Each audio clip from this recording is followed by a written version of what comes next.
morning, everybody. Good morning. Okay, I'm going to answer the question right off the bat. No, I'm not Daryl. Daryl and Sam are out in Branson this weekend enjoying some much-needed time off, and so Daryl asked me to come out and preach for the weekend, kind of just fill in for him. And he told me that I could preach over whatever I wanted. There's a lot of thoughts that I had to that. Whatever I wanted. And then I thought about it some more, and I was like, if I'm sitting listening to a sermon, I know myself, and I know that there's a lot of times I come to church and I'm tired. So I'd like to have a short and sweet sermon about a short man named Zacchaeus. Alright, so if I were to give you guys $2 billion to spend on whatever you guys wanted, what would you want? What would you spend it on? Now for me, there's a lot of different ideas that I have of what I want to spend it on.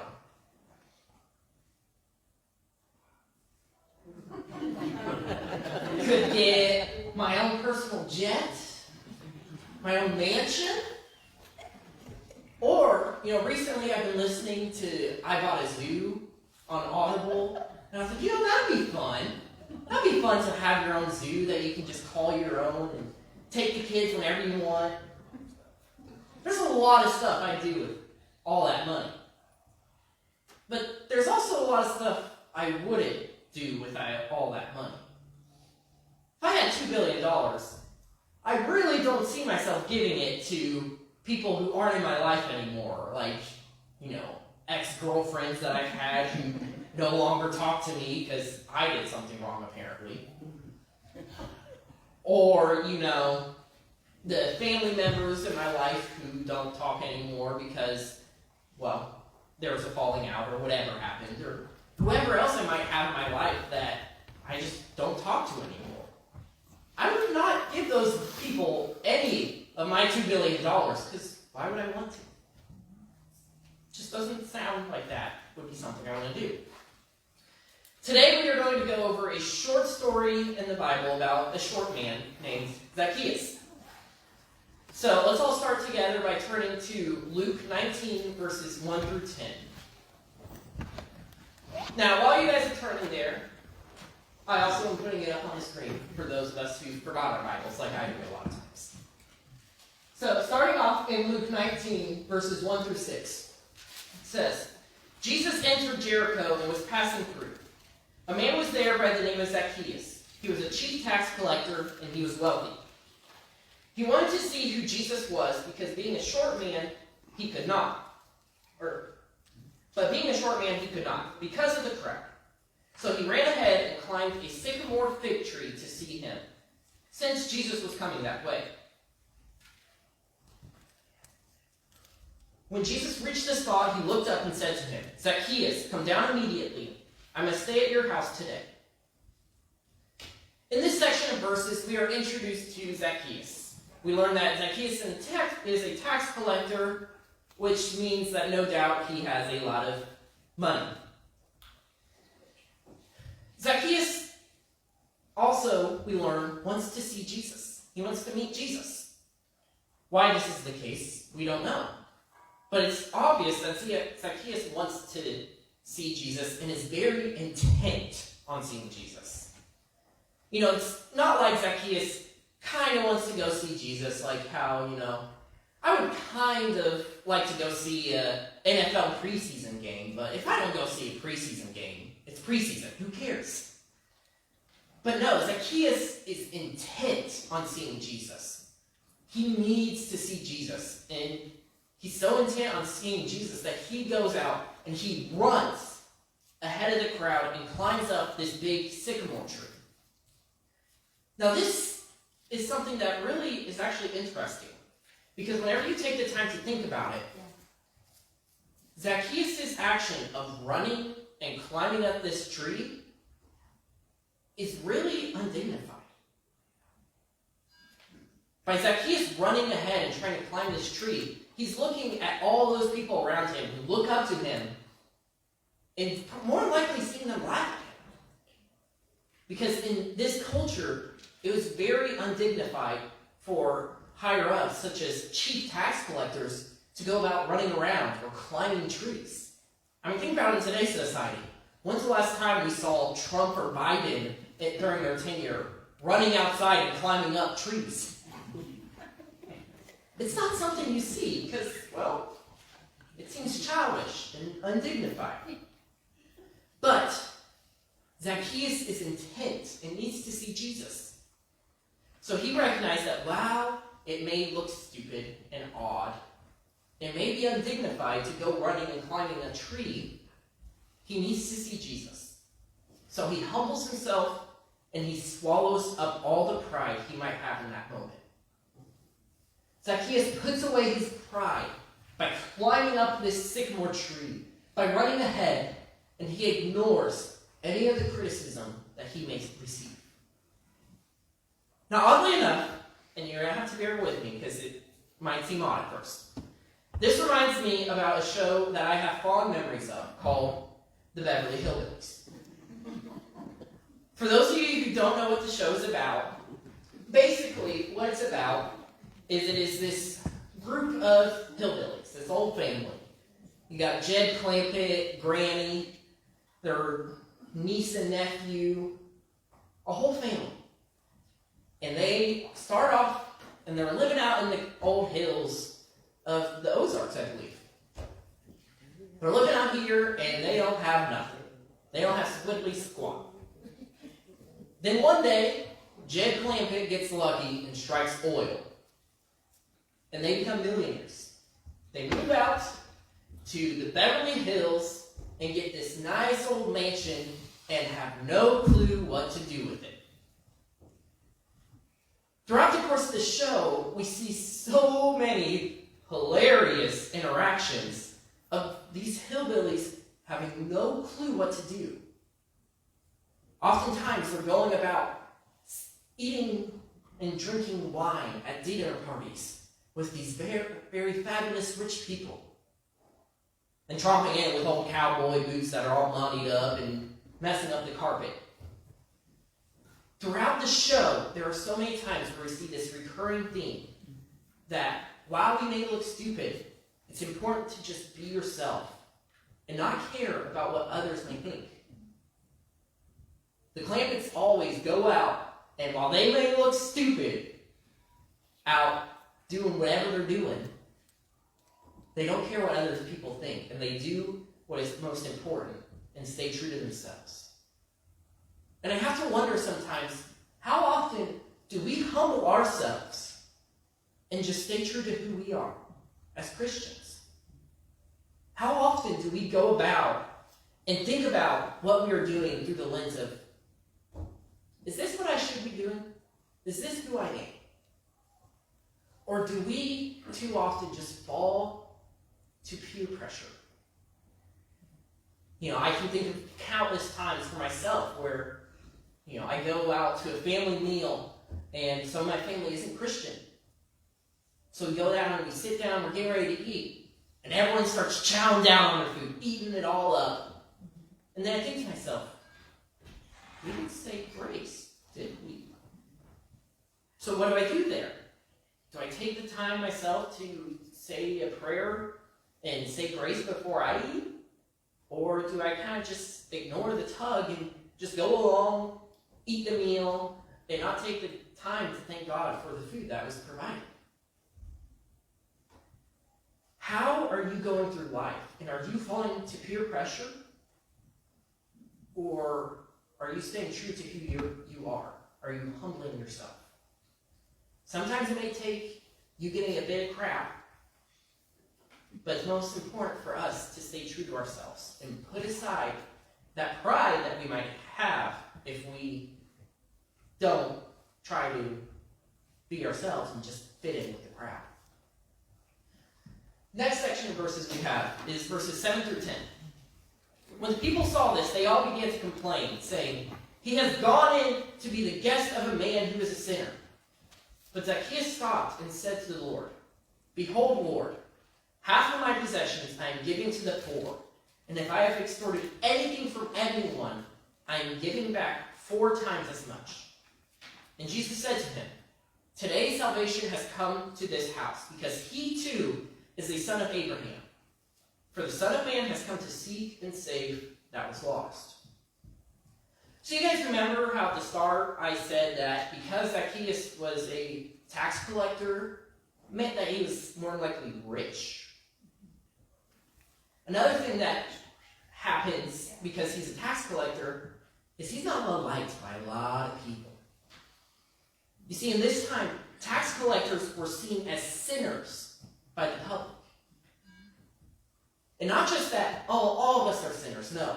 Tax collectors were seen as very wrong people who did a lot of wrong.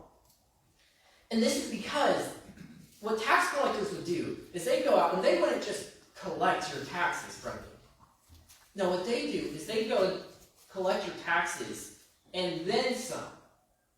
Ask for a little bit of extra money on all your taxes so that way they can take that money and put it in their back pocket and profit. And Zacchaeus himself, he was the chief tax collector.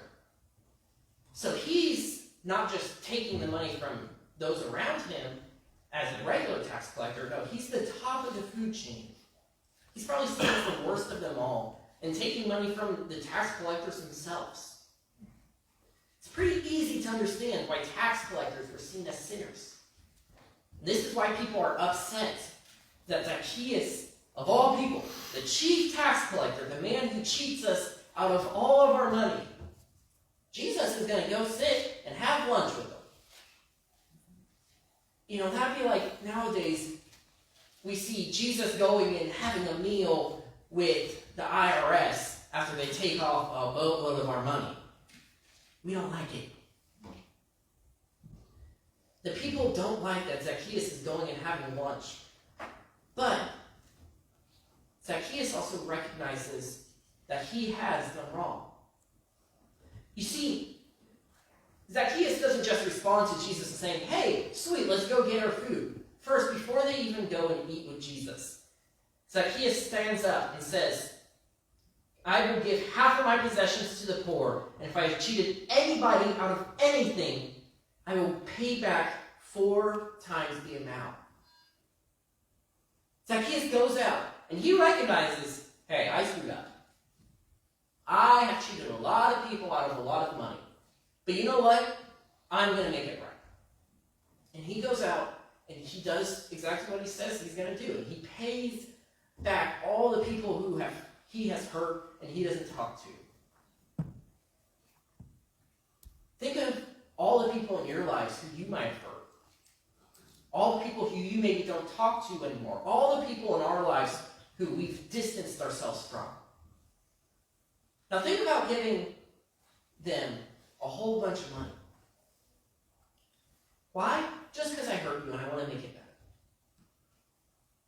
To us, it might seem a bit odd. But Zacchaeus wanted to make things right. So he went out and he gives these people their money back and then some and works to make it right. You know, it kind of reminds me of an interesting situation that happened about 2 years ago. It was between Aaron Rodgers and the Green Bay Packers. I know, I'm a football fan, so I'm going to work it in somehow. Now, this may sound stupid to some of you, but basically what happened is Aaron Rodgers did not like the way he was treated by the Packers organization. He felt like he should be getting paid more. He felt like he should have more of a say in what was happening in the organization. And he wanted say on who the Packers were going to bring in as their new wide receivers and all their new players. The Packers didn't like that. And it created this whole offseason of drama, of back and forth, where it's, oh, is Aaron Rodgers leaving the Packers organization? What? Aaron Rodgers had been the quarterback for the Packers for 16, 17 years at this point, leading them to countless major playoff games, NFC championships, Super Bowl victory even. And now he's just going to waltz away because the Packers weren't treating him right. So it came about that over time the Packers realized, okay, we need to fix this. We need to make it right. So right before the season started, they worked out and talked with Aaron Rodgers, and the two of them came to a compromise. They made Aaron Rodgers one of the kind of core components of the organization as they go and recruit people, and they gave him a new contract. They even went out and picked up Aaron Rodgers as one of his favorite wide receivers and brought him back to the Packers organization. All this to say, basically, the Packers saw that there was a wrong and went out of their way to fix it. They recognized that they did someone wrong and they fixed it. Now, how often in our lives do we have something that we did wrong? If we think about it just for a moment, I'm sure we can think to ourselves of at least one thing that we've done wrong in the past day or two. You can think back, I really should have talked to that person a bit nicer. Maybe I should have said I'm sorry to them. Maybe I shouldn't have snapped at my fiance after she asked me one too many questions. It was getting on my nerves. You get the picture. There's a lot of stuff that we do that maybe we shouldn't do. And while we can go through life and just, oh, I did something wrong, oh well, you can also go back and work to make things right. You can repent and turn around from the sins in your life. Just like Zacchaeus here, he turns around and he pays back all the wrongs that he's done and gives away all his money to the poor. Zacchaeus works to make it right, and we too can work to make those wrongs right in our lives. All of us have sins in our lives that we need to take the time to work on, to fix. Throughout the story of Zacchaeus, we continue to see Zacchaeus continuing to humble himself for God. Zacchaeus humbles himself by leaving behind his pride, by running and climbing up this sycamore tree just to catch a little glimpse of Jesus. He humbles himself again by recognizing that he is flawed and he has hurt others and he needs to fix those issues and make them right. Continually, Zacchaeus humbles himself for Jesus. Zacchaeus humbles himself for God. And Jesus rewards Zacchaeus' humbleness. And we see at the end of the story, in verse 9, that Jesus rewards Zacchaeus' humbleness by saying that salvation has come to the house of Zacchaeus. Zacchaeus receives salvation in part to his willingness to humble himself. But now we must ask ourselves, what are the ways that we can humble ourselves in our lives? How is it that you need to take a step back and humble yourself for God? Or you may be a bit too prideful and maybe go about your life acting as if, oh, I don't need God. I'm going to tell you right now, you're wrong in that. Because all of us need God. You might go about acting on your own accord and refusing to humble yourself and rely on Him. But sooner or later, you're going to recognize that you need God to be there for you. And either you're going to humble yourself for God, or God's going to humble you for Him. And you're not going to like the way He humbles you. Or maybe you go through your life dealing with a sin hidden deep down inside that you don't want anyone to know about. But you might recognize that you need help, but you're too prideful to go and ask someone for help with that issue. Or maybe you, like Zacchaeus, have hurt people in your life, and you don't want to admit the pain that you have caused. Maybe you screwed up. Maybe you've pushed away your friends and family. Maybe you've actually taken money from someone. Humble yourself for God. Humble yourself for God and recognize that humbleness, and through humbleness, you may receive the gift of salvation that Zacchaeus also received. All of us have to humble ourselves in so many ways. And we could go all day talking about how can we humble ourselves this week? How can we humble ourselves this month? And really, as we finish up today, that's a question you have to deal with on your own. Look inside of your life and ask yourself, how are you going to humble yourself for God? What is it in your life that you need to step away from and humble yourself? So we finish up today. I only have one question. How are you going to humble yourself for God this week?